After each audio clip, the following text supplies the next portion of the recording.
Bendición verles a todos y estar aquí juntos alabando al Señor, adorando al Señor y también ahora listos para recibir la palabra. ¿Está usted listo para recibirla? Bueno, vamos a ella. Hechos capítulo 21. Estamos ya bien avanzados en nuestra lectura del libro de los Hechos. Domingo a domingo estamos tratando de ir a la palabra directamente. Los temas nos está dando la palabra directamente. Hay dos clases de predicación por lo menos. Una de ellas es la temática, que es como la que vamos a empezar en el mes de abril aproximadamente. Es un tema, el tema de la familia. Vamos a estar hablando acerca de esto, extraído por supuesto de la palabra. Y la otra manera de predicar es la expositiva, que es la que estamos estos domingos haciéndolo, que es leemos la palabra, explicamos la palabra y después la aplicamos. Así que, bueno, pues el Señor siempre tiene mucho que hablarnos. Yo pudiera escoger temas, pero el Señor nos los da cada domingo y el día de hoy el tema se titula Que se haga la voluntad de Dios. Que se haga la voluntad de Dios y es el tema número 50 de esta serie Hechos, la Iglesia y su misión. Hoy vamos a leer desde el versículo 1 del capítulo 21 hasta el versículo 16, aunque vamos a tomar como base del 10 al 14. ¿Está listo?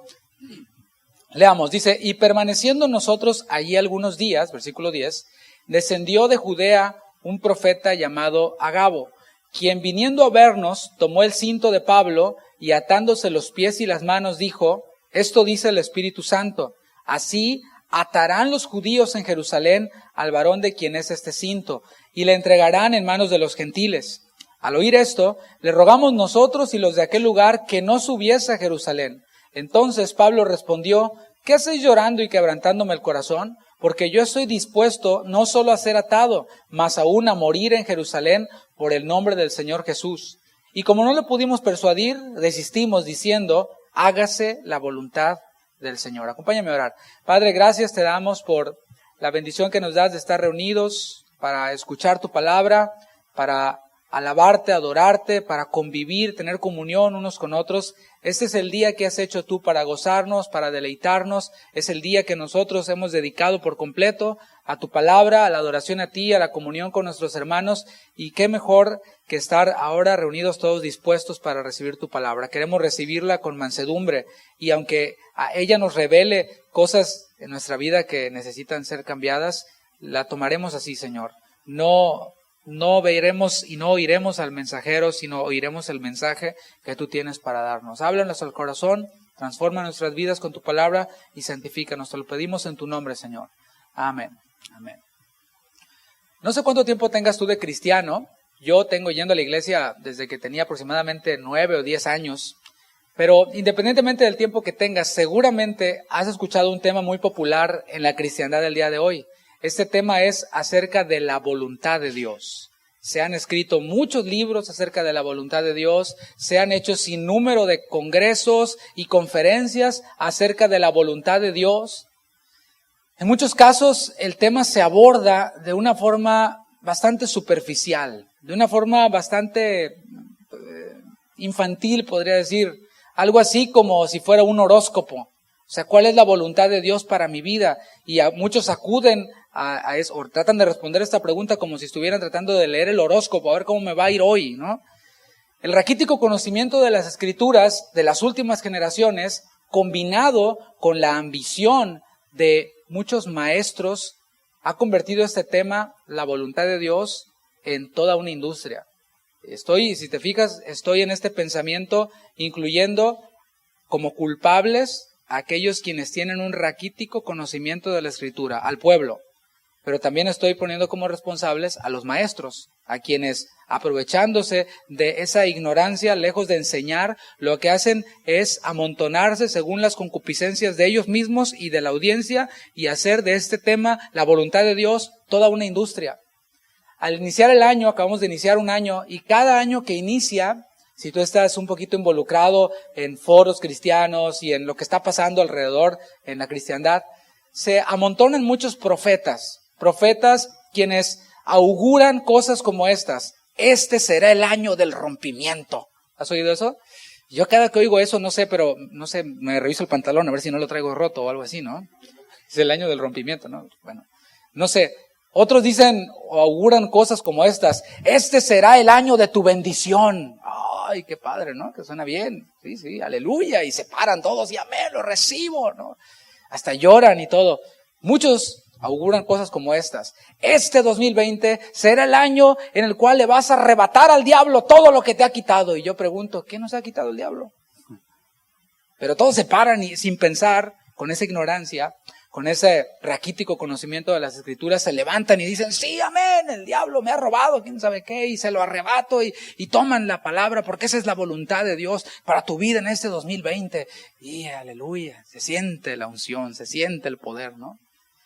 Y si alguien desea escuchar la voluntad de Dios para su vida en particular, lo que hace es asistir a uno de estos tantos eventos que hay en las diferentes ciudades de este país o incluso en otros países en donde se convoca para decirle al pueblo de Dios, pues cuál va a ser la voluntad de Dios, y si tienen suerte, dicen algunos, pueden estar cerca del profeta y el profeta les puede decir: tú, pásale, ven, así te dice el Señor. Y casi siempre se dicen cosas como estas, ¿no? Tú vas a alcanzar las naciones. Ay, todos viendo, ¿no? Y el cuate llorando, el hermano, sí. Tú vas a ir a las naciones. No sabe el profeta si a quien llamó anda en adulterio, anda en pecado, es un rebelde, qué sé yo. Pero ya, el Señor le dice así y le dice: vas a ir a las naciones, vas a ser usado, vas a ser padre de multitudes. Y empiezan a engrandecer pues la soberbia y el orgullo de personas así, ¿no? Casi siempre son las mismas profecías. Casi siempre cuando pasan a alguien les dicen cosas como estas, ¿no? Prepárate porque viene abundancia para tu vida y cosas como estas. Yo he sido testigo incluso de profetas quienes llaman a alguien y le profetizan sanidad y le dicen: ¿sabes qué? Tú tienes cáncer. No, pues sí, hasta ahí van bien, ¿no? Le atinó. Y el Señor así dice: te va a sanar, y resulta que se muere a los 2 años o al año o a los meses, ¿no? Yo he sido testigo de cosas así. En la iglesia donde nosotros nacimos, un profeta llegó así, le profetizó a una jovencita, quien era evidente su cáncer porque no tenía cabello, y le profetizó que se iba a sanar. Así te dice el Señor, esa es la voluntad de Dios para tu vida, te vas a sanar. ¿Y qué crees? Falleció. Obviamente, ahí nos dimos cuenta que era un falso profeta, ¿no? Lo que dice la palabra. Y en el Antiguo Testamento, bueno, pues así les iba. Pero gracias a Dios que no estamos en el Antiguo Testamento. La voluntad de Dios, hermanos, está revelada en su palabra. ¿Qué tal? Lo complicamos mucho a veces y lo hacemos como muy místico, como muy así como wow, ¿no? Pero la voluntad de Dios está revelada en su palabra. Explícitamente pasajes bíblicos nos dicen lo que es la voluntad de Dios. Por ejemplo, en 1 Timoteo capítulo 2, versículo 4, nada más anótalo si quieres, ponle: la voluntad de Dios escrita en su palabra o revelada en su palabra. Yo lo he visto por lo menos en 3 puntos. Uno es en la salvación, otro es en la santificación y otro es en lo que tiene que ver con gratitud. En 1 Timoteo 2, 4 dice la palabra que Dios es paciente para con todos, no queriendo que ninguno perezca, sino que todos procedan al arrepentimiento. Ahí está la palabra de Dios diciendo cuál es la voluntad de Dios. Dios desea que todos los hombres sean salvos. Claro, ¿no? Esa es la voluntad de Dios. No años de rompimiento, no años de bendición, no años de arrebatarle al diablo quién sabe qué, sino la voluntad de Dios revelada en su palabra es que todos los hombres sean salvos. Eso es lo que Dios quiere. Dije que otra de las voluntades de Dios, o otro aspecto de la voluntad de Dios, quiero decirlo mejor, revelado en su palabra, tiene que ver con santificación. Dice 1 Tesalonicenses capítulo 4, versículo 3, 1 Tesalonicenses 4, 3, la voluntad de Dios es vuestra santificación. Esa es la voluntad de Dios para los creyentes. Para los no creyentes, la voluntad de Dios es que se arrepientan, que vengan a Cristo, que sean salvos. Para los creyentes, la voluntad de Dios es nuestra santificación. ¿Qué significa eso? Significa estar apartados de aquello que Dios aborrece, significa estar unidos a aquello que Dios ama y que está en su palabra. Esa es la voluntad de Dios. Y por último, en el capítulo 5 de también la primera carta a los Tesalonicenses, en el versículo 18, dice explícitamente que la voluntad de Dios es que seamos agradecidos. Que seamos agradecidos. Y suena bien como algo moral, como algo de educación, ¿verdad? Está padre que le des a tu hijo algo y que te dé las gracias, ¿no? Y mucho más cuando hay personas alrededor y alguien le da algo, qué bonito es que no le tengas que decir, di gracias. No, ese no es el momento para enseñarle, es antes. Pero bueno, es bonito que el niño dé las gracias, ¿no? Y que enseñemos a nuestros hijos a ser agradecidos y que nosotros mismos les demos ejemplo de ser agradecidos. Pero el Señor va más allá de algo moral o algo de educación. El Señor habla de gratitud a Él, ser agradecidos con Él cuando recibimos lo que nosotros interpretamos como bendiciones, ser agradecidos con Él. Y eso es algo profundo lo que dije, ¿no? Pero también dice la palabra, den gracias a Dios por todo y en todo. Ejemplo, vas en el freeway, se te revienta una llanta y estás en el calor de Houston de 100 grados y tienes que cambiar la llanta. Bueno, eso nadie lo interpretaría como una bendición, ¿no? Sin embargo, la palabra dice por todo. Aún en eso, denle gracias.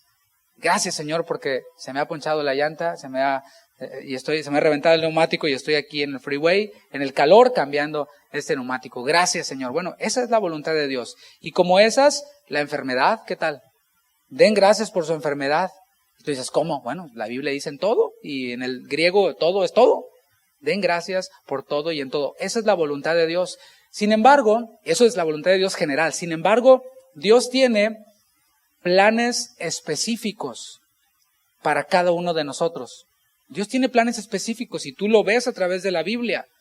Estoy tratando de equilibrar el asunto. Si hay una voluntad general, pero también hay una voluntad particular que no va separada de la voluntad general de Dios.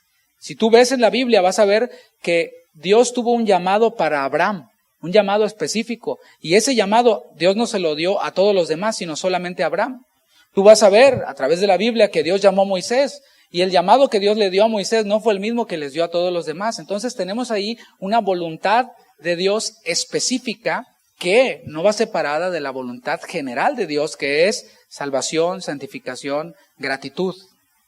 En la medida que nosotros vamos conociendo a Dios, ¿dónde lo conocemos? En su palabra. En la medida que lo vamos conociendo en su palabra, nos vamos familiarizando cada vez más con su voluntad. Nuestras decisiones van filtradas por la voluntad general de Dios. Y tú dices, llega un trabajo a tu vida, una oportunidad de trabajo a tu vida y dices, bueno, ok, esto parece ser una bendición, porque inmediatamente lo que tiene que ver con prosperidad material, nosotros lo traducimos como bendición. Y viene esta oportunidad de trabajo en el cual vas a tener un mejor salario, vas a tener posibilidad de overtime, vas a tener mejores prestaciones, vas a tener vacaciones pagadas y bueno, se ve el paquete maravilloso, ¿no? Y no estoy diciendo que eso sea malo, para nada, está bien. Pero resulta que ese trabajo, cuando tú lo analizas, te das cuenta que te va a impedir que te congregues, que te va a impedir que tengas más tiempo de comunión con Dios. O sea, tu tiempo de comunión es uno, pero ese trabajo va a hacer que tu tiempo de comunión se reduzca porque nada más hay 24 horas en el día. Entonces, conforme vamos conociendo más a Dios en su palabra, más podemos filtrarlo a través de su voluntad y decimos, esta aparente bendición contribuye con la voluntad de Dios que es mi santificación. Y es bien simple la respuesta, ¿no? Es bien simple.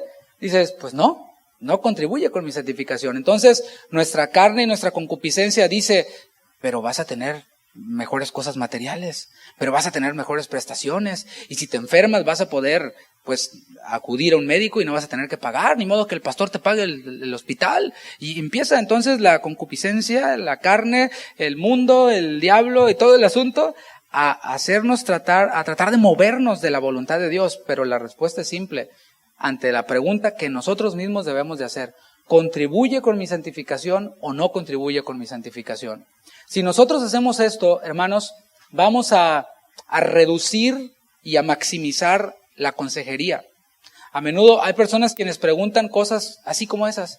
Tengo esta oportunidad de trabajo, ¿cómo ves? ¿Usted qué me dice? ¿Lo agarro o no lo agarro? Y dices tú, pues no tiene nada que ver si te lo digo yo.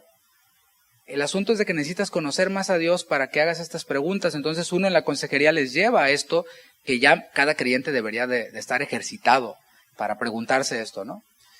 Sin embargo, entonces el Señor tiene, como dije, planes específicos para con cada uno de nosotros, y conforme más le vamos conociendo, vamos dándonos cuenta y familiarizándonos más con su voluntad general. Y su Espíritu, el Espíritu Santo que está en nosotros, nos guía hacia lo que Dios quiere, ahora sí específicamente para cada uno de nosotros. Los medios que Dios puede usar para revelarnos su voluntad específica pueden variar. Principalmente, por supuesto, y en el número 1 está la palabra. Cada vez que nosotros abrimos la palabra o escuchamos la palabra en la Biblia hablada o en alguna predicación, allí nosotros estamos aumentando las posibilidades de que Dios nos revele su voluntad en lo particular. Y eso es, por supuesto, la prioridad, ¿no? En la palabra.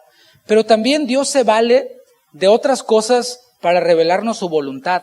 Y no estoy poniendo la palabra en un segundo término. Todo debe de ir filtrado por la palabra. Dios usa, por ejemplo, la iglesia.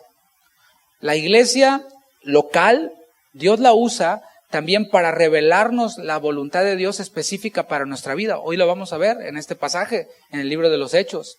Puede ser a través de una enseñanza, o sea, sigue siendo la palabra explicada, en donde a lo mejor tú dices, esto es lo que Dios quiere para mi vida. Y lo filtras, por supuesto, por la palabra. Dios usa la iglesia. Puede ser en un canto. A lo mejor estás cantando y cantaste, en tus manos, Señor, tómame, como barro moldea mi ser, todo lo que estorbe de mi vida quitaré, haz de mí lo que quieras, Señor. Y estás cantando en la iglesia local, en la congregación, y allí Dios te está revelando. Necesitas quitar cosas de tu vida que estorban. Necesitas quemar la basura. Y allí Dios usa esa circunstancia, ese canto, para hablar y revelarte su voluntad específica para tu vida. Y así sucesivamente. Dios nos habla a través de circunstancias que de alguna forma conectan con lo que la palabra de Dios dice.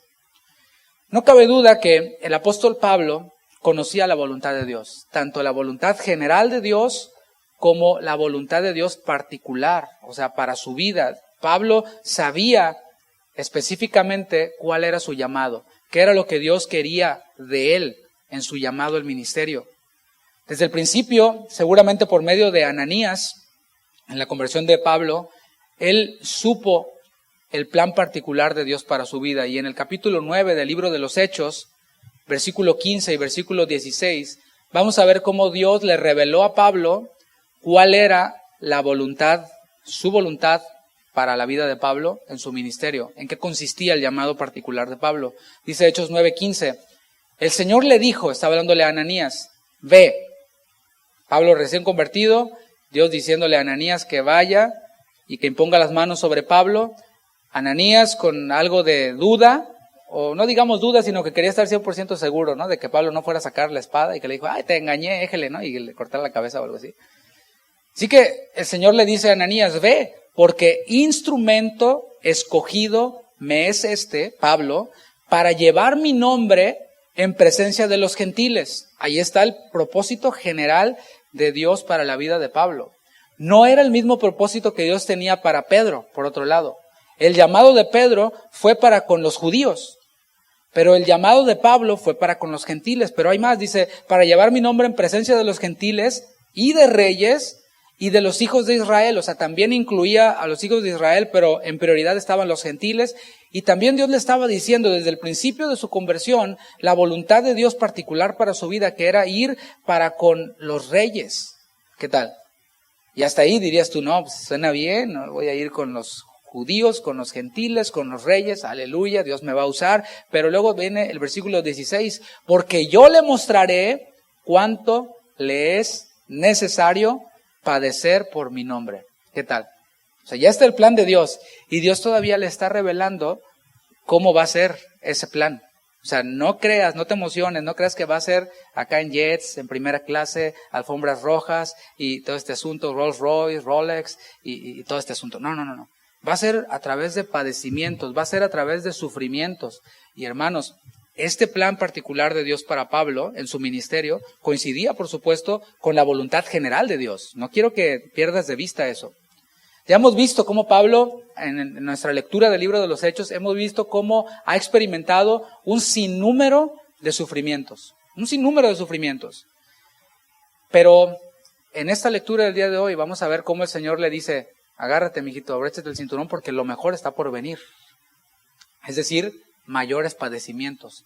No que ahora sí iba a despegar su ministerio, como muchos lo interpretan, sino que mayores padecimientos iban a venir para Pablo.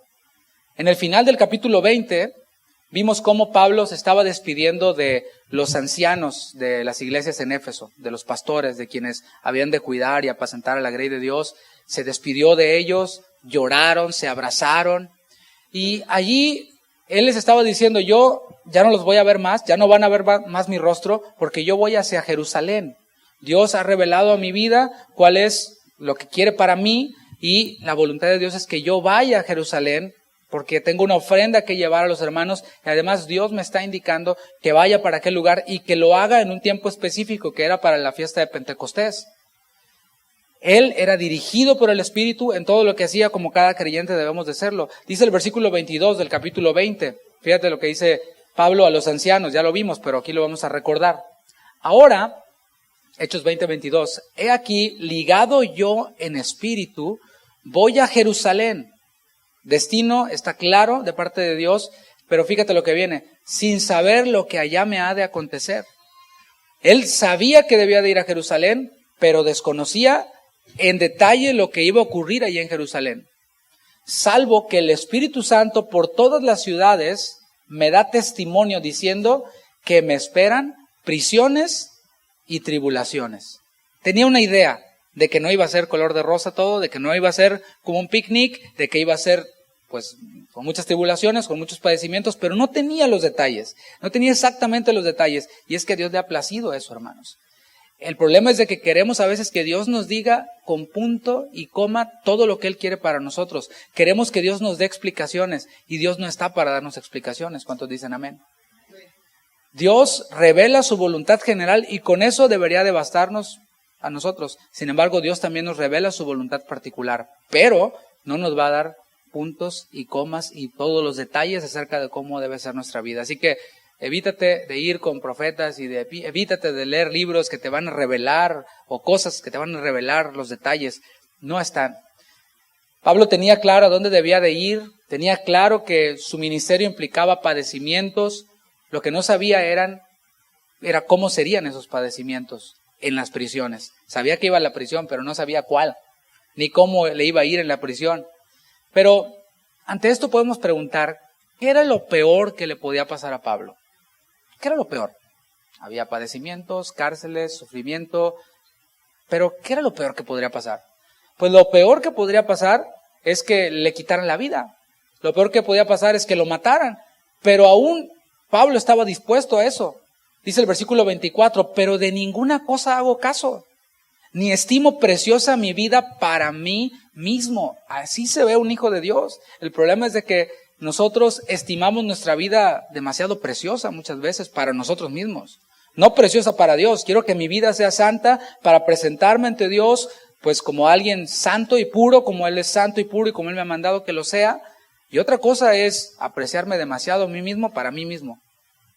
Pero Él dice, no estimo preciosa mi vida para mí mismo, con tal que acabe mi carrera con gozo y el ministerio que recibí del Señor Jesús para dar testimonio del evangelio de la gracia de Dios. Él tenía claro su objetivo. Así que con esto en mente, vamos a comenzar la lectura de la porción del día de hoy. Dice el versículo 1 de Hechos 21. Después de separarnos de ellos, o sea, de los ancianos en Mileto, los ancianos de Éfeso, zarpamos y fuimos con rumbo directo a Cos, y al día siguiente a Rodas, y de allí a Pátara. Y hallando un barco que pasaba a Fenicia, nos embarcamos y zarpamos. Al avistar Chipre, dejándola a mano izquierda, navegamos a Siria y arribamos a Tiro, porque el barco había de descargar allí. Hacer la voluntad de Dios, hermanos, implica e incluye planeación. Hacer la voluntad de Dios incluye previsión. No quiere decir, no, yo soy guiado por el Espíritu y pues para dónde me lleve el Espíritu, ¿no? No. Hacer la voluntad de Dios es entender la voluntad general, entender la voluntad particular, y también incluye hacer planes, también incluye ser previsores. En el capítulo anterior vimos cómo Pablo no se metió a Éfeso, sino que rodeó Éfeso. Haz de cuenta que vas por Houston y en vez de meterte por alguna de las vías, te vas por uno de los perimetrales, ¿no? De los loops. Tomas el 8 y ya no entraste a Houston. Bueno, fue más o menos lo que hizo Pablo en Éfeso. No se metió. Y estando en Mileto, de donde iba a zarpar, en vez de meterse, lo que hizo fue llamar a los líderes, llamar a los ancianos. Dios delega autoridad. Y hay veces que Dios habla particularmente a pastores, a diáconos, ancianos, y les da un mensaje para que entonces pastores, ancianos, diáconos podamos revelar, predicar la voluntad de Dios a el resto de la congregación. Así le ha placido a Dios. Así que Pablo planeaba, ¿por qué? Porque no se metió a Éfeso, dijo mejor lo hacemos de esta forma y somos más productivos, y además estaba maximizando el tiempo, estaba avanzando lo más que podía para tener suficiente espacio en caso de que alguna emergencia ocurriera. Y eso nos habla de previsión. Si algún imprevisto alcanzaba a Pablo en su trayecto a Jerusalén, pues él tenía entonces suficiente tiempo. Es la voluntad de Dios que nosotros seamos planeadores y previsores en todo lo que hacemos, hermanos. Podemos aprender de eso, de no dejar las cosas para último minuto. ¿Qué tal? ¿Eres una de esas personas? ¿Quien deja todo para último minuto? ¿Eres de esas personas que llega tarde o que de plano dice que va pero no va? Y eso se da porque excusas hay muchísimas. Excusas hay muchas. El asunto es de que a veces no planeamos, a veces no somos previsores, no programamos nuestra agenda, nuestro tiempo. Planear nuestra agenda, programar nuestro tiempo es sabio y revela el carácter ordenado de Dios. Cuando tú ves Génesis, ves cómo Dios fue haciendo todo ordenadamente. Dios no hizo primero los peces y luego hizo el agua, ¿verdad? Todo llevaba un orden. Dios es un Dios de orden, Dios es un Dios ordenado y por supuesto espera que nosotros, sus hijos, seamos ordenados, previsores en toda nuestra vida. Sed santos en toda vuestra manera de vivir. Es necesario que a la hora de planear pongamos prioridades. Esto es lo que tiene mayor prioridad en mi vida. Yo como pastor tengo prioridades. Hay muchas cosas que hacer. Cuando empieza la semana, ves los paquetes, por así decirlo, de cosas que hay que hacer y dices, ¿por dónde empiezo? Bueno, igual que tú, yo, hay cosas que se tienen que hacer. Bueno, hay que dar el lugar adecuado y la prioridad a lo que es primero, ¿no? Hay un autor llamado Henry Blackaby, en uno de sus libros acerca del liderazgo, dice, los que no programan las responsabilidades importantes siempre terminan descuidándolas. Repito, Blackaby dice, los que no programan las responsabilidades importantes siempre terminan descuidándolas. Lo más importante. O sea, haces esto y haces aquello y le tiras a todo y no le pegas a nada, ¿no? Bueno, dice este autor, hay que programar las responsabilidades más importantes para no descuidarlas. En nuestra vida como creyentes, ¿es importante el congregarnos como servidor? ¿Es importante venir a los devocionales? Sí. ¿Hay otras cosas que hacer? Sí, pero hay prioridades. Hay prioridades y hay que no descuidarlas, ¿no? Dice el versículo 4, y hallados los discípulos, nos quedamos allí 7 días. Pablo, hermanos, ya está cerca de Jerusalén. Ahora, ya bien cerquita de Jerusalén, se da cuenta de que le salió bien el plan porque le queda tiempo suficiente. Tiene varios días disponibles antes de la fiesta de Pentecostés para llegar a Jerusalén en esa fecha. ¿Qué fue lo que hicieron Pablo y el equipo que le acompañaban? Bueno, según el texto, vemos que buscaron a los discípulos, buscaron a sus hermanos allí. Ahora, es importante que sepamos que Pablo no fundó ninguna iglesia allí en Tiro, en donde se encuentran ahorita. Él no fundó ninguna iglesia en Tiro, pero sí sabían que había una comunidad de creyentes en Tiro. ¿Por qué? Porque en el capítulo 8 del libro de los Hechos vimos cómo Pablo precisamente provocó una persecución en la iglesia de Jerusalén. Entonces, en Jerusalén, en Judea. Entonces todos empezaron a ser esparcidos huyendo de la persecución y pasaron por Tiro. Y ahí en Tiro iban pasando y les predicaron el evangelio a las personas quienes estaban allí y a través del tiempo la comunidad había crecido, había iglesias, había hermanos. Así que ahora Pablo y el equipo están allí y van y buscan a los hermanos en este tiempo que les queda. Y esto, hermanos, es la voluntad de Dios también. Es la voluntad de Dios que busquemos a nuestros hermanos en la fe. ¿A quién buscamos en nuestra semana?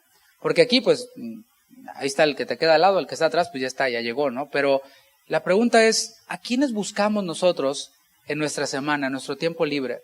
Buscamos a la comadre que es bien chismosa y que es bien argüendera y que nada de edificación te va a decir y ya ni quiere que le prediques. Dice, no, tú con tus rollos, ¿no? No, ¿la buscas a ella? A lo mejor es porque eres como ella. O buscas al compadre que le gustan los chistes de doble sentido, que se le van los ojos con las mujeres, que es bien tranza. ¿Con ese? ¿Sí? Y nunca te escucha cuando le predicas. Pero, o sea, hay un imán hacia ese tipo de personas. A lo mejor es porque eres como ellos. Pero bueno, yéndonos dentro del tema, ¿no? Para no desviarnos. Ellos buscaron a sus hermanos, buscaron a los discípulos. Y como dije, es la voluntad de Dios. Fíjate lo que dice Juan 14, versículo 3. Para que veamos que es la voluntad de Dios. Dice Jesús hablando en Juan 14, 3. Y si me fuere y os preparare el lugar, vendré otra vez y os tomaré a mí mismo. Subraya eso. Para que donde yo estoy, vosotros también estéis. Es la voluntad de Dios estar con sus discípulos y es la voluntad de Dios que los discípulos estemos juntos con Él. Lo que nos une es la palabra, lo hemos dicho en muchas oportunidades. La pregunta es, ¿deseamos nosotros estar con los discípulos de Jesús? ¿O eres de los que le sacan la vuelta? ¿O eres de los que apenas vamos a orar y ya estás en el carro, ¿no? ¿Por qué no quieres ver a nadie? Ay, no, flojera. No importa si los discípulos son de otra ciudad, no importa si son de otra iglesia que tiene una sana doctrina, si son de otro país. Si son verdaderos discípulos, son nuestros hermanos. Somos parte de una gran familia. Ayer compartimos con varios matrimonios, venían de Austin, venían de diferentes lugares, y estábamos compartiendo la palabra con ellos en Casa de Oración Lamarck, que está rumbo a Galveston. Ahí estuvimos.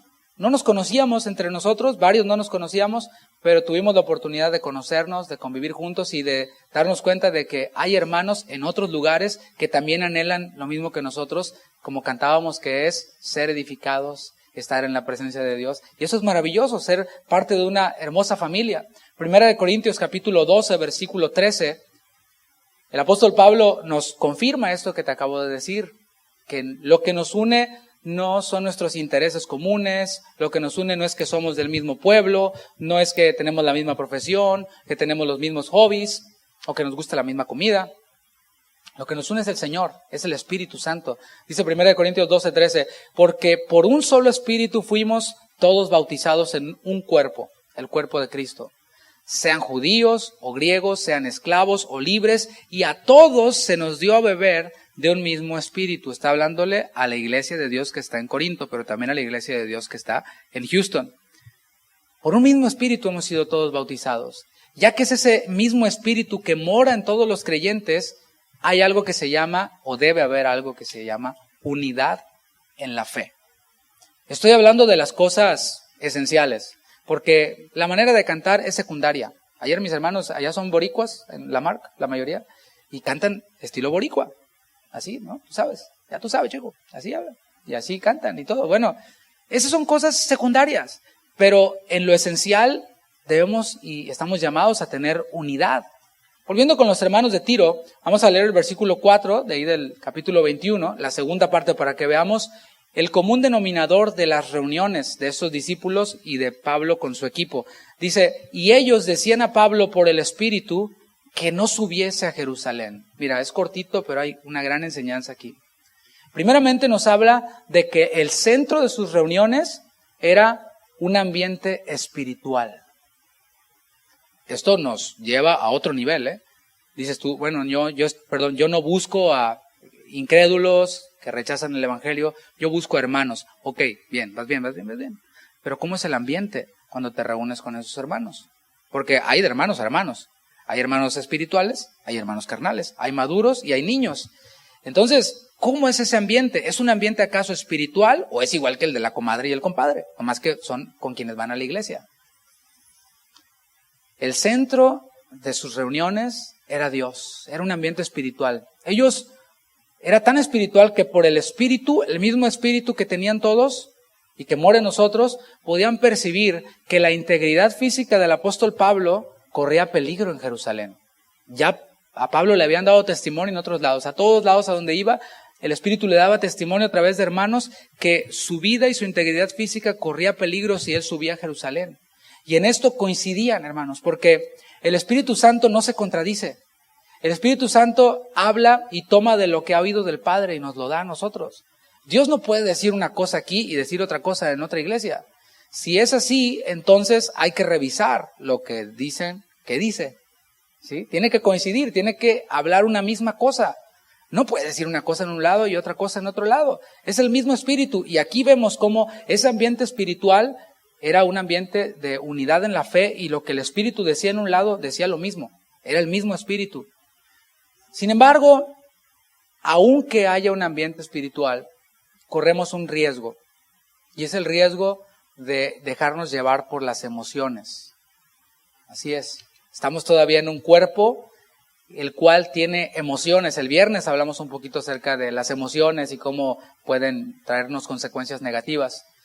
Ellos tenían el mensaje correcto de parte del Espíritu, había un mensaje correcto, lo habían entendido bien, y es que a Pablo no le iba a ir bien, a donde iba su integridad física corría peligro, pero su reacción era emocional, era muy inmediata, muy visceral. Decían, no, Pablo, no vayas a Jerusalén, no vayas. Y no me malinterpreten, no estoy diciendo que las emociones sean malas, porque entonces vamos a ser todos robots, ¿no?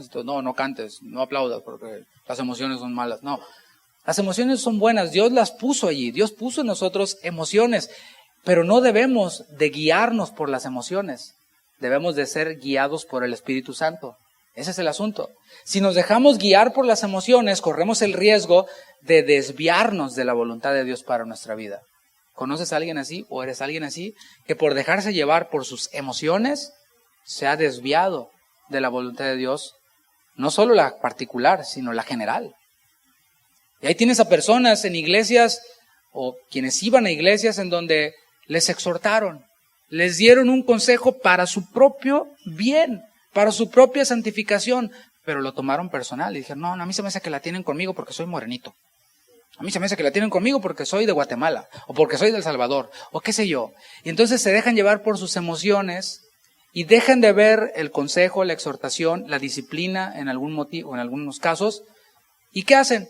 Dejados guiar por sus emociones, se desvían y dicen, no, ya me voy, son unos hipócritas. Y empiezan a ver al pastor como falso profeta, como falso apóstol, como lobo, y los líderes también. ¿Te fijas? Eso es por dejarnos llevar por nuestras emociones. Y ya después los ves por allá, en su iglesia número 584. Ya anda de sapo por todos lados, ¿no? De ranita por todos lados. Sí, mejor rana, ¿va? Por todos lados. Saltando de iglesia en iglesia, ¿no? Versículo 5. Dice, cumplidos aquellos días, o sea, los días en los cuales estuvieron con los discípulos ahí en Tiro, en los cuales el ambiente espiritual les reveló que Pablo corría riesgo si subía a Jerusalén, en donde ellos les decían a Pablo, no vayas, no subas a Jerusalén. No hay detalles de lo que pasó durante esos 7 días que la Biblia nos dice que estuvieron con los hermanos de Tiro, pero seguramente Pablo hizo lo que hacía a cada lugar a donde iba, que era que edificar por medio de la palabra, era consolar, enseñar. Pablo no perdía la oportunidad para enseñar la palabra. Y en medio de este ambiente espiritual y de este ambiente emocional también, seguramente Pablo les ayudó a ver el asunto, les enseñó que debíamos de hacer la voluntad de Dios, aunque ésta implicara padecimientos. Pablo había entendido esto, lo dijo después a los filipenses, si no me equivoco, les dijo, para mí el vivir es Cristo y el morir, ganancia. O sea, seguramente Pablo les enseñó cosas como estas. Pero llegó la hora de despedirse y continúa el versículo 5. Cumplidos aquellos días, salimos acompañándonos todos con sus mujeres e hijos hasta fuera de la ciudad. Y puestos de rodillas en la playa, oramos. Fíjate qué maravillosa escena. Los hermanos de Tiro, junto con sus familias, con sus esposas, con sus hijos, acompañaron a Pablo y a los misioneros hasta la playa de donde iba a zarpar el barco. Y entonces se parece la escena a cuando estaban en Mileto con los ancianos, pero ahora está este grupo de discípulos que, por cierto, se acababan de conocer, pero ya había un vínculo que los unía, que era el vínculo de la palabra, del Espíritu y de Cristo. Y ahí, en la orilla del barco, lo que hicieron fue arrodillarse y orar. Seguramente ya habían entendido que no podían hacer a Pablo desistir. Por más que lloraran, ay Pablo, no te vayas, te van a matar. Ya se habían dado cuenta que no, eso no daba resultados. Pablo estaba determinado en hacer lo que Dios le había dicho que hiciera. Y ahora están ahí despidiéndose, llorando, pero también estaban orando de rodillas. Qué importante, hermanos, es que nuestra vida de oración trascienda las cuatro paredes de la iglesia. Qué importante es eso, ¿no? Qué importante es que no solamente oremos por los alimentos, sino que nuestra vida de oración trascienda las cuatro paredes y que seamos familias que buscan la comunión con Dios, familias que oran en cualquier lugar, que cuando estemos alegres cantemos alabanzas, como dice la palabra, que cuando estemos tristes como estos discípulos, junto con Pablo, hagamos oración. Y como familia. Dice el versículo 6, y abrazándonos los unos a los otros, subimos al barco y ellos se volvieron a sus casas. Es la voluntad de Dios que nos mostremos amor. Y eso lo hemos visto ya. Es la voluntad de Dios que nos amemos los unos a los otros. Está dicho claramente, un mandamiento nuevo os doy. ¿Te suena como que es la voluntad de Dios? Sí. ¿Cuál es el mandamiento nuevo, Jesús? Que os améis los unos a los otros.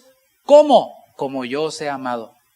Así también os améis los unos a los otros. Eso está en Juan 13:34. Es la voluntad de Dios que nos reunamos, que busquemos a nuestros hermanos. Es la voluntad de Dios que oremos los unos por los otros. Y es la voluntad de Dios que nos amemos los unos a los otros. Y lo hemos visto ya. El abrazo santo es una muestra de amor. Y no te centres en la acción de abrazar o de besar.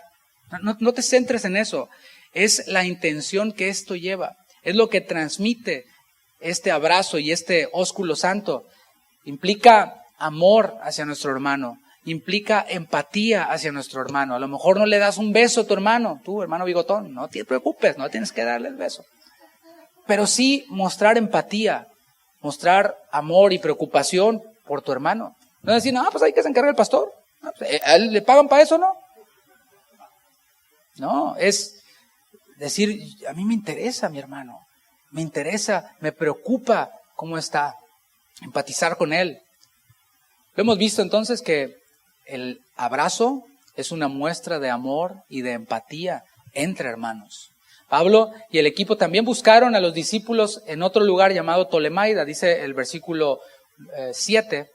Y nosotros completamos la navegación, saliendo de Tiro y arribando a Tolemaida. ¿Qué hicieron allí? Fíjate. Y habiendo saludado a los hermanos, y esa palabra saludado es abrazar, lo hemos visto. Y habiendo saludado a los hermanos, nos quedamos con ellos un día. Otra vez, continúan su viaje y van buscando a los hermanos. Tenían un día, bueno, no nos vamos a ir a la playa, no nos vamos a ir de vacaciones, ni a ningún otro lado, al mall, nada. Vamos a ir a buscar a los hermanos para abrazarlos, para saludarlos, para edificarlos. Dice el versículo 8, al otro día saliendo Pablo y los que estábamos con él, fuimos a Cesarea y entrando en casa de Felipe el evangelista, que era uno de los 7, posamos con él, nos quedamos con él. Ahora llegan ellos a ese lugar llamado Cesarea. Cesarea era un punto muy importante no solo para Pablo, sino para la iglesia cristiana. Cesarea estaba aproximadamente a unos 100 kilómetros de Jerusalén, o sea, ya estaban cerquita. Esos 100 kilómetros en ese tiempo los recorrían en 3 días. Y como dije, era un lugar muy importante para la iglesia, pero también para Pablo. ¿Por qué era importante para la iglesia? Porque allí en Cesarea, en el capítulo 10, mientras que el apóstol Pedro predicaba a un grupo de gentiles en casa de Cornelio, el Espíritu Santo descendió y comenzaron ellos a hablar en otras lenguas y comenzaron ellos a bautizarse allí en Cesarea. Fue en donde se abrió la puerta del Evangelio a los gentiles ante la predicación del apóstol Pedro. Pero también Cesarea era un punto importante para Pablo porque en el capítulo 9 fue allí en donde los hermanos lo encaminaron a Pablo. Pablo, para variar, estaba siendo perseguido y lo estaban tratando de matar los griegos y los hermanos le mostraron su amor, lo cuidaron allí en Cesarea y lo mandaron hacia Tarso. Eso está en el capítulo 9. El texto ahora conecta este importante lugar llamado Cesarea con un personaje también ya conocido por nosotros. A partir de ahora vas a empezar a ver cómo muchas cosas van conectándose con lo que hemos aprendido hasta ahorita. Me encantan esas películas en donde las historias se cruzan, ¿no? ¿Sí has visto esas películas? Me gustan. Bueno, y a partir de ahora ya el libro de los Hechos empieza en esta dinámica. Muchas de las cosas que ya vimos empiezan a cruzarse, empiezan a tener todavía más sentido. Y aquí en Cesarea, este personaje de quien te voy a hablar es Felipe precisamente, que ya es conocido para nosotros. Felipe era uno de los 7 diáconos elegidos para servir las mesas y atender a las viudas en el capítulo 6 ¿Te acuerdas? Dice la palabra que la iglesia crecía, se multiplicaba en número, y cuando una iglesia crece hay más trabajo y también hay más problemas. Eso he aprendido. Entonces, la iglesia crecía, ¿y qué ocurrió? Ocurrió que hubo murmuración. Sí, eso ocurre. Murmurar es hablar de quien no está presente para no le das oportunidad de réplica. Murmurar es en lugar de ir con quien está el problema, ir con otro. Eso es murmurar y es pecado. Pero bueno, hasta en las mejores familias pasa, ¿eh? Ahí lo ocurrió. Hubo murmuración de las viudas, ¿verdad? Que no se atendían bien en las viudas, etcétera. Entonces los discípulos, los apóstoles, quiero decir, se dieron cuenta de que estaban como que perdiendo el enfoque. Nos estamos enfocando demasiado en el tema de administrar los bienes, en el tema de repartir la comida a las viudas y todo esto, pero nuestro principal llamado, porque hablamos de prioridades, ¿cuál es? La oración y la palabra. Esa es la prioridad de un pastor. La prioridad de un pastor no es andar organizando conciertos. Esa no es la prioridad de un pastor. La prioridad de un pastor no es andar organizando clases de zumba cristiana. No. Ni clases de cocina, ni cómo hacer galletas. No, eso no es la voluntad de Dios. Ni clases de inglés y computación. El propósito y el objetivo de un pastor es la oración y la palabra. Es tan fácil distraerse. Si tú eres servidor aquí en la iglesia, ten cuidado de no distraerte.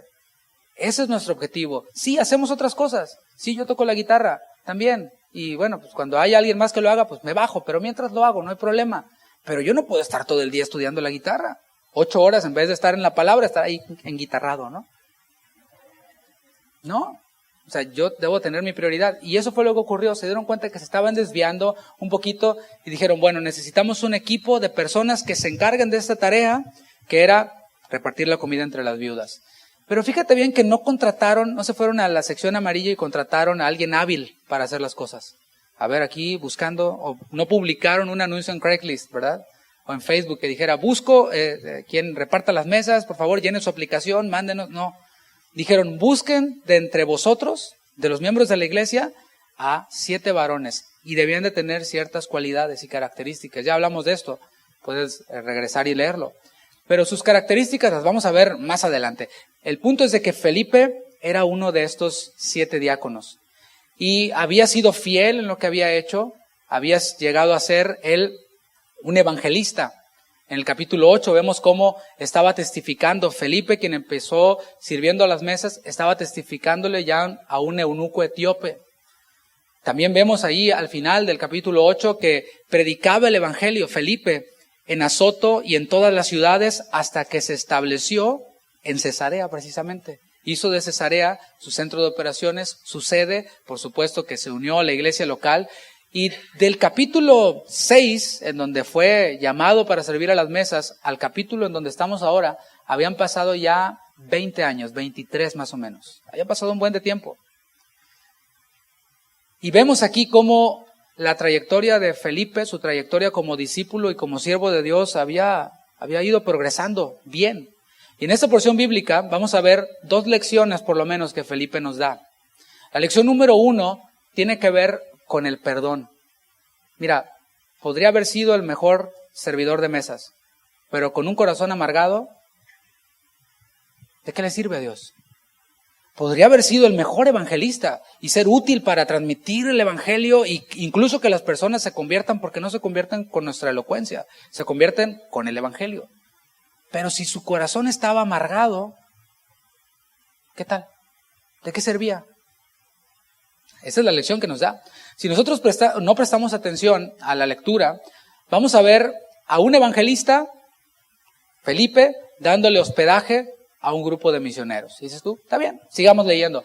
Pero atención, aquí te voy a hacer una pregunta. ¿Quién encabezaba al equipo de misioneros? Aquí, a ver si alguien levanta la mano y dice. Pablo, muy bien, ok, muy bien, vamos bien hasta aquí. Ahora, ¿quién era Pablo antes de ser Pablo? Saulo de Tarso. ¿Qué hacía? ¿A qué se dedicaba?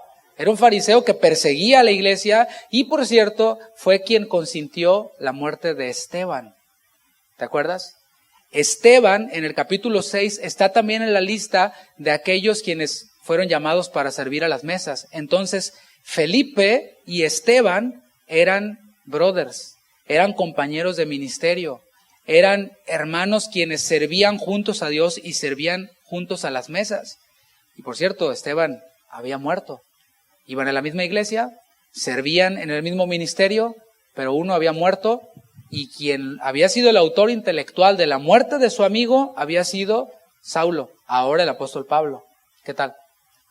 Así que ahora cobra más sentido el asunto. Vemos a Felipe abriéndole las puertas de su casa al autor intelectual de la muerte de su consiervo Esteban.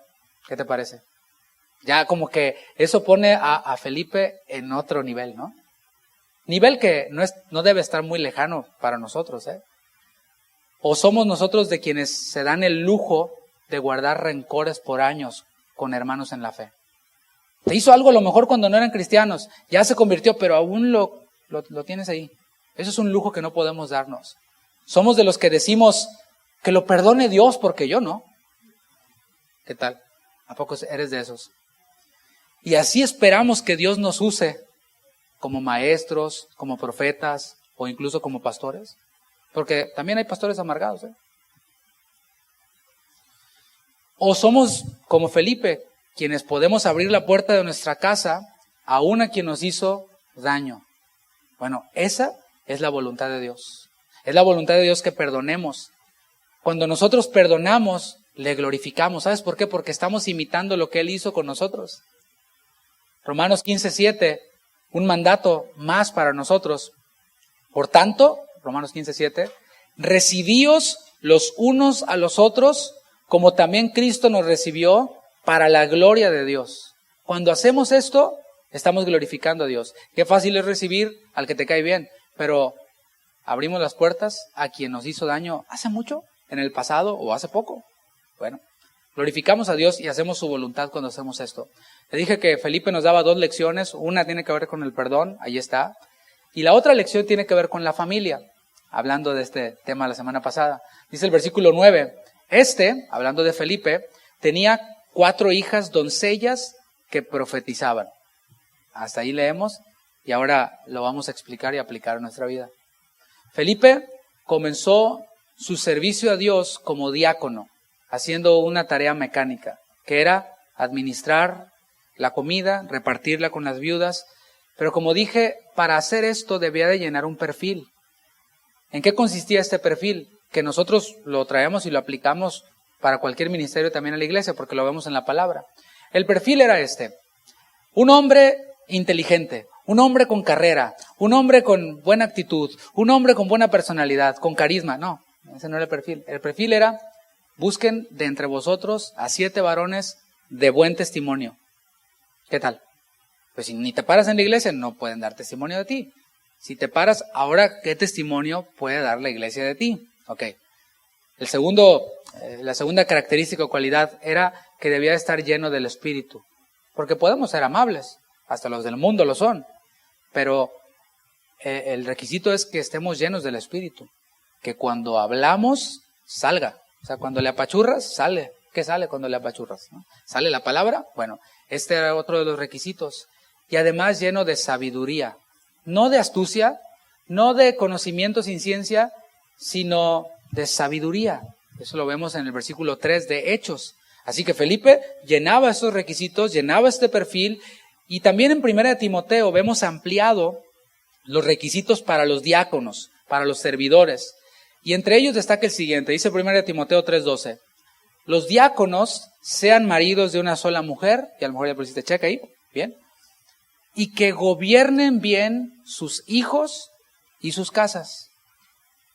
Ahí vemos ya ampliados los requisitos. Además, en Hechos vimos que estos varones, y también lo vemos en 1 Timoteo, o mujeres, pueden ser también, que sean puestos a prueba. Nadie aquí tenemos comprado la función que hacemos. Nadie. Ni yo, ni los líderes, ni encargados de ministerios. Nadie pagamos ni firmamos un contrato por 10 años, ni cosas de estas. No. Nadie de nosotros. Pablo decía, no sea que habiendo sido yo heraldo, venga a ser eliminado. ¿Te fijas? Por eso decía, yo golpeo mi cuerpo y lo pongo en servidumbre, no sea que.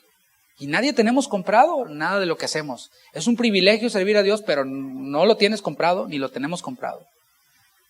Por eso decía que debían de ser puestos a prueba, porque hay unos quienes dan el gatazo primero, pero ya sirviendo sale lo que verdaderamente hay y dices, uy, bueno, como no lo tienes comprado, fuiste puesto a prueba, gracias, pues no pasaste la prueba, go back. No te estamos corriendo, go back, queremos restaurarte, queremos ver en ti buen testimonio, sabiduría y llenura del Espíritu. ¿Sí se entiende? ¿Estoy comunicando? Dice 1 Timoteo 3:12 entonces, los diáconos sean maridos de una sola mujer y que gobiernen bien sus hijos y sus casas. Felipe fue puesto a prueba, llenó el perfil, fue puesto a prueba y salió aprobado en esa prueba. Fue fiel en su función como servidor de mesas y le fue delegada mayor responsabilidad. No, aquel quien es un líder, un encargado de ministerio, no vale más que los demás. Simplemente tenemos mayor responsabilidad. Dios nos va a pedir más cuentas. Al que, en la parábola de los talentos, al que dio uno, le pidió cuentas, por uno. Al que dio 2, le pidió cuentas por 2. Al que dio 5, le pidió cuentas por 5, porque a cada uno le dio conforme a su capacidad. Entonces, él fue fiel en esta responsabilidad menor, después le fue delegada mayor responsabilidad, y estamos seguros de que ahora en Cesarea, Felipe era alguien activo en la iglesia. No es de extrañarnos que Felipe hubiera sido uno de los obispos de la iglesia, de los pastores de la iglesia. Y en 1 Timoteo 3 vemos algunos de los requisitos para los obispos y vas a ver cómo coinciden con los de los diáconos. Dice 1 Timoteo 3:4, que gobiernen bien su casa, que tenga a sus hijos en sujeción con toda honestidad, pues el que no sabe gobernar su propia casa, ¿cómo cuidará de la iglesia de Dios? Mira, es bien fácil ponerse como cuidador o dártela como cuidador sin haber sido invitado para ello, ¿no? Y sentarte ahí atrás y de eso no, eso tampoco. Es facilísimo. Somos expertos en eso. Pero yo preguntaría, ¿qué tal tu casa? Los mayores críticos de la iglesia que yo conozco tienen un desastre en sus casas. No voy a dar detalles de cómo están sus casas, pero ahí lo dejo. Dices tú, bro, ¿quieres venir a decirnos cómo gobernar la iglesia? ¿Cómo dirigir la iglesia? Pero tu casa es un desastre. Bueno, la palabra dice, debes de gobernar bien tu casa y tener a tus hijos en sujeción con toda honestidad. Se espera de un cristiano esto, O sea, no es, eso es para los diáconos, obispos, no. De cualquier cristiano se espera que gobierne bien su casa y con más razón de quien está en el ministerio.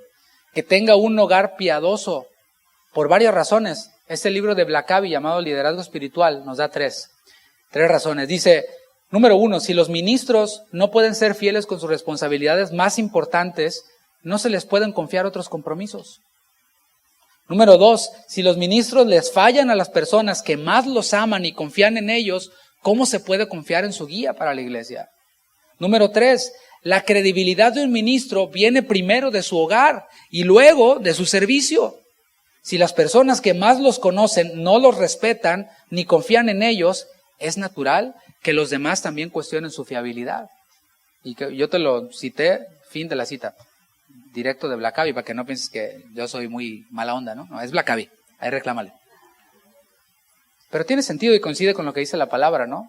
Sin duda, esto era algo que caracterizaba a Felipe. Sea como diácono o como obispo, él tenía como prioridad su familia, su propia familia. Y ¿sabes qué? Tuvo éxito también en esa misión, en la misión de su familia. Es la misión que todos tenemos y tienes una. Felipe, dice la palabra, que tenía 4 hijas, doncellas, que profetizaban. Felipe había hecho un hogar piadoso y había criado hijas que transmitían y predicaban la palabra de Dios. ¿Qué tal? Ahora, cada hijo cuando crece tiene su propia voluntad y puede o no arrepentirse de sus pecados, pero que podamos decir, yo le he dado todo el consejo de Dios. Yo le he testificado con mi vida y con la palabra. Sin embargo, hay mayores posibilidades de que si nosotros somos fieles como predicadores de nuestra casa, como los varones, como gobernadores espirituales de nuestra casa, es más probable, las probabilidades son más altas de que tengamos hijos piadosos que sirven a Dios, porque nos ven a nosotros. Mi papá sirve a Dios, ¿qué voy a hacer yo? ¿Servir a Dios? Claro, pero si ve que sirves a Dios y en el camino te la pasas comiéndote a todos los hermanos de la iglesia, incluido al pastor, es obvio que no quieras saber nada del ministerio. Es obvio que no quiere saber nada de la iglesia. La palabra dice que nuestros hijos son flechas, son saetas en manos del valiente. Dice Salmo 127. Son como saetas, como flechas en manos del valiente.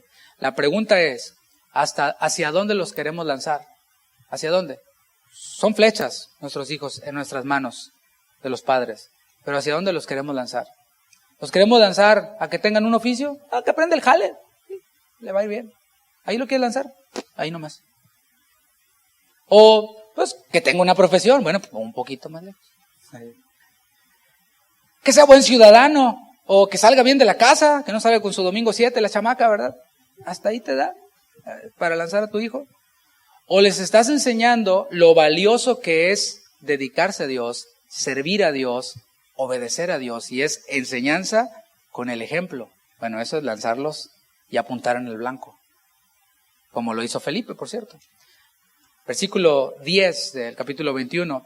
Y permaneciendo nosotros allí algunos días, descendiendo de Judea, un profeta llamado Agabo. Ahí lo vamos a detener un poquito.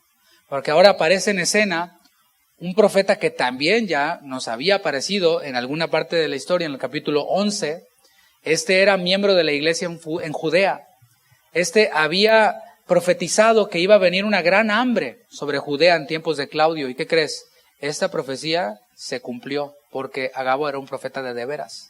Hoy abundan profetas, entre comillas, que anuncian, como dije, prosperidad, bienestar, rompimiento. De hecho, hace poco vi el video de una predicadora muy famosa que les decía a un grupo de mujeres que Dios les iba a dar a otro varón, porque ese ya estaba chafa. A todas las empoderadas ahí, aleluya, viene uno mejor para ti. Claro, como ella acaba de estrenar, quiere que todas se estrenen, ¿no? Bueno, hay otros quienes prometen o profetizan la victoria de un candidato presidencial para un país, pero no se cumple. Hay uno por ahí, ¿no? Muy popular. Y quedan como falsos, pero la gente los sigue todavía porque les dice lo que quieren oír, ¿no? Versículo 11, hablando de Agabo y un profeta de verdad.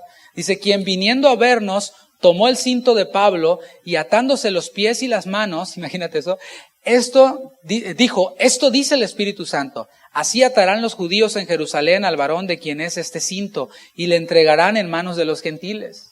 ¿Qué te parece? Ese es un profeta de veras. En el Antiguo Testamento, profetas como Ahías, como Isaías, como Jeremías, acompañaban sus profecías de ilustraciones. Y no voy a entrar mucho en detalles porque ya no tengo tiempo.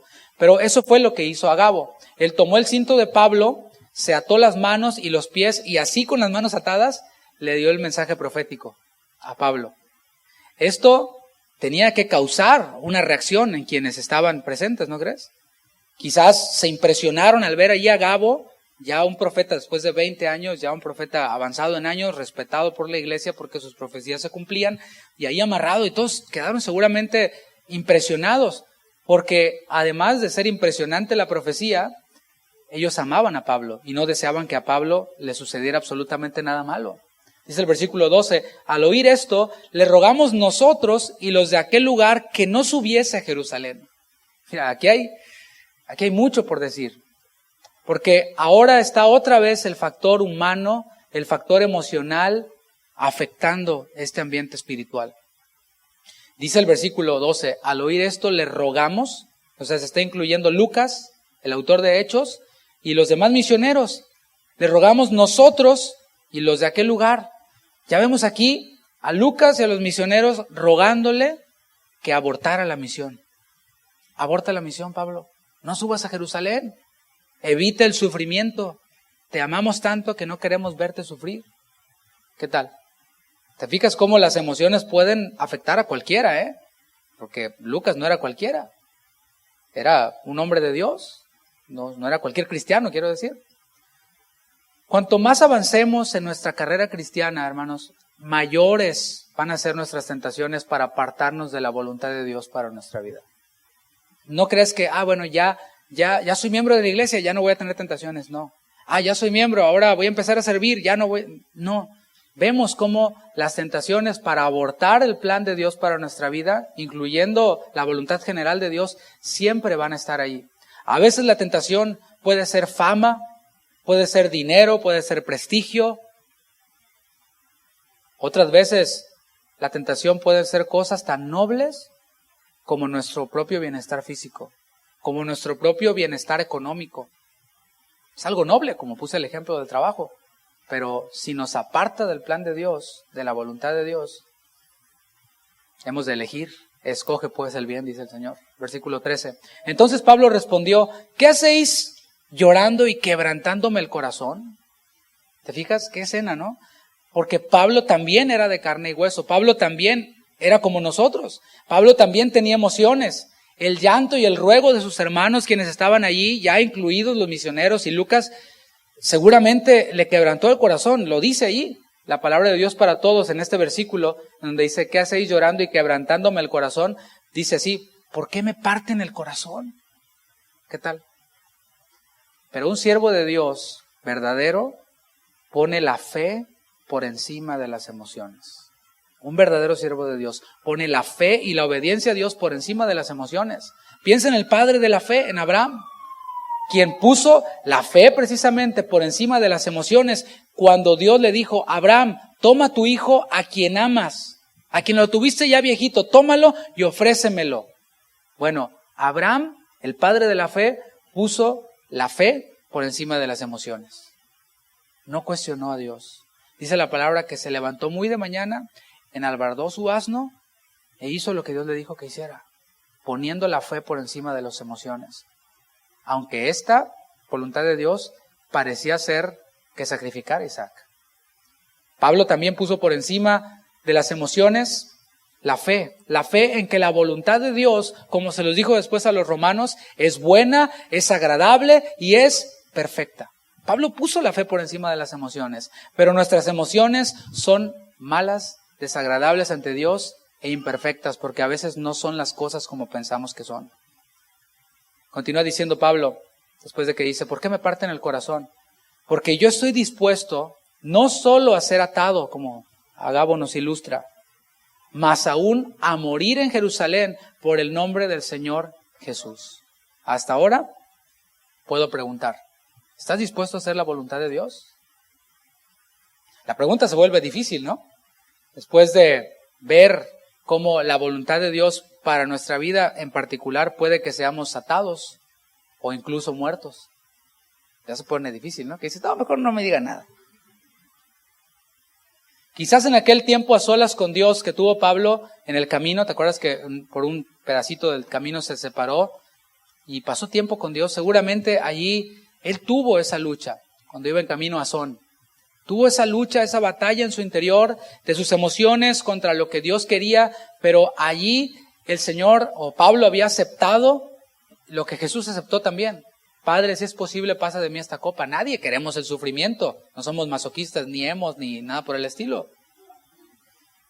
Señor, si es posible, pasa de mí esta copa, pero no se haga mi voluntad, sino la tuya. Los discípulos, incluido Lucas, estaban por entender esto. Versículo 14. Y como no le pudimos persuadir, desistimos. Los que abortaron fueron ellos, diciendo que hágase la voluntad del Señor. Los creyentes, los hijos de Dios, los discípulos, estamos llamados, o no estamos llamados, quiero decir, a someternos a los deseos de los demás creyentes. Repito, los discípulos, los hijos de Dios y menos los siervos de Dios, no estamos llamados a someternos a los deseos de los demás creyentes. Yo lo amo a usted, pero eso no quiere decir que yo vaya a hacer lo que usted desee, porque si no, usted es un desastre. Yo he de hacer lo que la palabra de Dios me diga, y lo sigo amando todavía. Por ministros ceder ante los deseos de sus miembros, vemos iglesias desviadas, vemos iglesias que parecen table dance. O sea, por eso, porque los ministros quieren agradar a sus miembros. Un ministro que trató de agradar a sus miembros, en el libro de Éxodo, si no me equivoco, terminó haciéndoles un becerro de oro, haciendo fiesta para Jehová y diciendo, esos son tus dioses que te sacaron de Egipto. Sí, un ministro tratando de hacer la voluntad de sus miembros.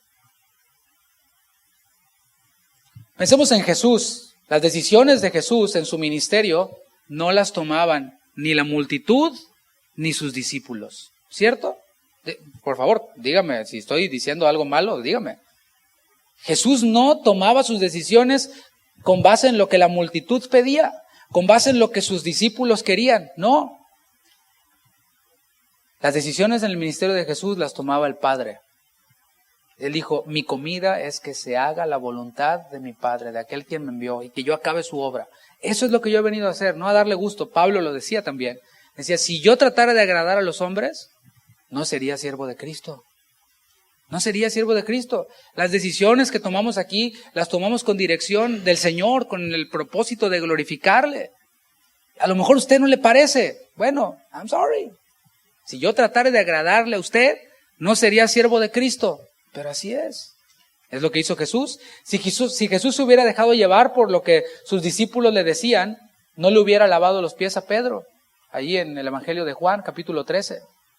También en Mateo, capítulo 16, vemos cómo Jesús comenzó a explicarles a sus discípulos, a sus seguidores, a decirles, yo tendré que ir a Jerusalén, igual que Pablo, ¿no?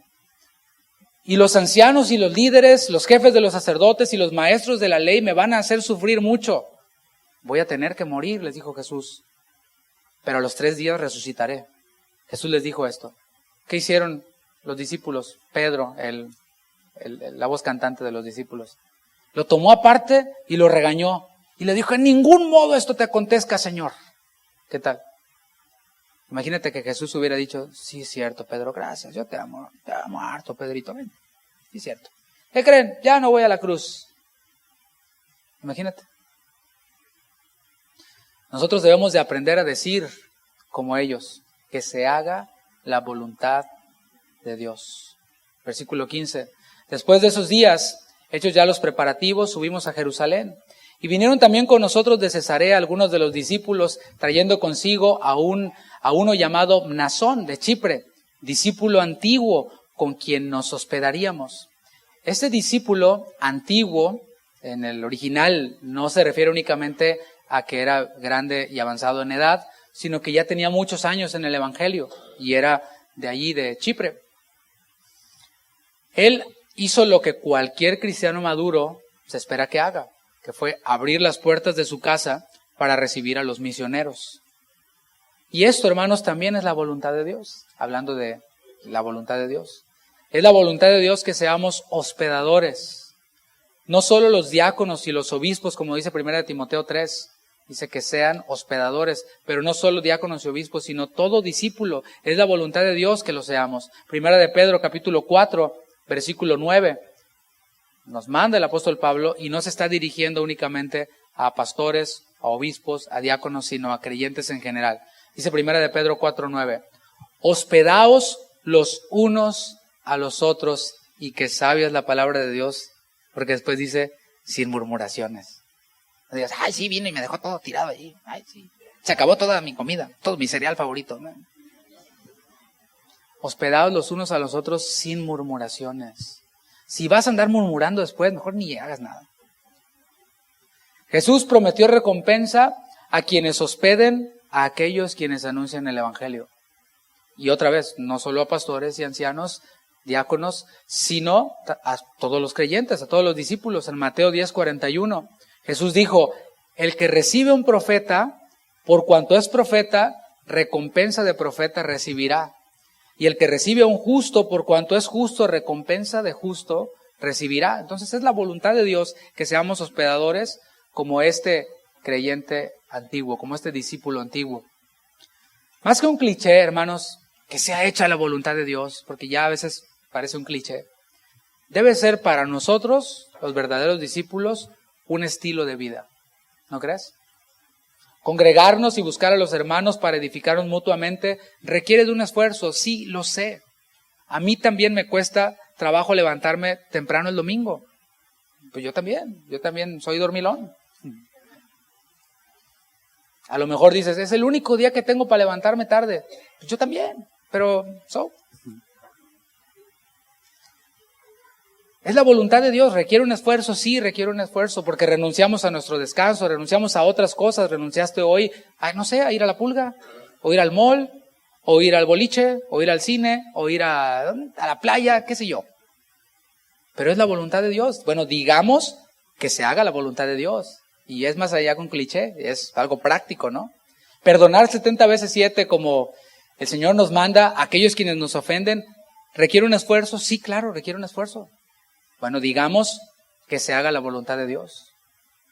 Fomentar devoción en nuestros hijos, fomentar la importancia de servir a Dios en nuestros hijos, requiere un esfuerzo. Sí. ¿Por qué? Porque llegamos cansados del trabajo y lo que quieres es tirar los zapatos por allá y echarte en el sofá, así, dejar caer toda tu humanidad sobre el sofá, así, que te abrace y que no te moleste nadie. Y tu esposa todo el día, ¿no? Cocinando y limpiando y barriendo y luego llega el chamaco de la escuela y la tarea y dices, ya, bórrate de mi vista, hijo, ¿no? Te quiero mucho, pero ahí nos vemos, bye. Vete a tu cuarto. Sí, requiere un esfuerzo fomentarlo, pero ahí es en donde más que un cliché debemos de hacerlo un estilo de vida y decir que se haga la voluntad de Dios. Vente, mijo, tráete la Biblia. Vamos a leer la palabra y vamos a orar juntos. Y darles ejemplo. Vámonos a la iglesia, hijo. Que no sea una opción. Papá, ¿vamos a ir a la iglesia mañana? Si pregunta eso, vas bien reprobado, ¿eh? Porque ya cuando es un hábito en tu vida, ni preguntan. ¿A poco preguntan si tienen que comer? No, ¿eh? Porque es un hábito. Así que, por último, mantenernos fieles en el llamado de Dios requiere un esfuerzo. Requiere renunciar a muchas cosas. Nosotros, con lo que he dicho hoy, espero que no se haya entendido como que le estoy desanimando para servir a Dios. O como que estoy tratando de echar a alguien del servicio. No, para nada. Es simplemente lo que dice la palabra, requiere un esfuerzo. Pero, digamos, más que un cliché, digámoslo más con un cliché, que se haga la voluntad de Dios. Dice la palabra que se espera de los administradores que seamos hallados fieles. Y mantenernos fieles en ese llamado requiere de un esfuerzo, requiere renuncia a otras cosas, requiere administrarnos correctamente nuestro tiempo, requiere, un esfuerzo muy grande, pero que se haga la voluntad de Dios. ¿Cuántos dicen amén? Póngase de pie, por favor, y vamos a orar. Padre, muchas gracias. Gracias por tu fidelidad y por tu amor. Gracias porque podemos ver tu mano en nuestras vidas. Podemos ver cómo tienes tanta palabra para nosotros, cómo hay tantas cosas que tú esperas de nosotros como discípulos que hagamos, y no queremos quedarnos cortos esperando a que vengas tú sin hacer nada, sino que queremos cada día parecernos más a ti. Y tú dijiste que se haga tu voluntad y no la mía. ¿Cuánto valoramos como valiosa nuestra voluntad y nuestro bienestar cuando hemos de considerar como lo más alto el hacer tu voluntad, el buscar a nuestros hermanos para edificarles, el perdonar a aquellos quienes nos han ofendido, el ser buenos y fieles pastores de nuestros hogares, el mantenernos fieles a ti y al llamado que nos has dado. Señor, tú nos mandas a hacerlo, pero también nos das a tu Espíritu para que lo podamos obedecer y cumplir. Y te agradecemos por eso. Levanta tus manos y dile gracias, Señor. Gracias por tu Espíritu en mi vida. Es el mismo Espíritu Santo que moraba en el apóstol Pablo, el mismo Espíritu Santo que mora en ti, creyente, que mora en mí. Por eso te damos gracias, Señor. Porque ese mismo Espíritu que guió a Pablo y que le hizo decir estas palabras, le inspiró estas palabras que quedaron registradas. No estoy dispuesto solo a ser atado y amarrado, sino aún a dar mi vida. Eso queremos hacer, Señor. No solo decir, cantar, sino hacer.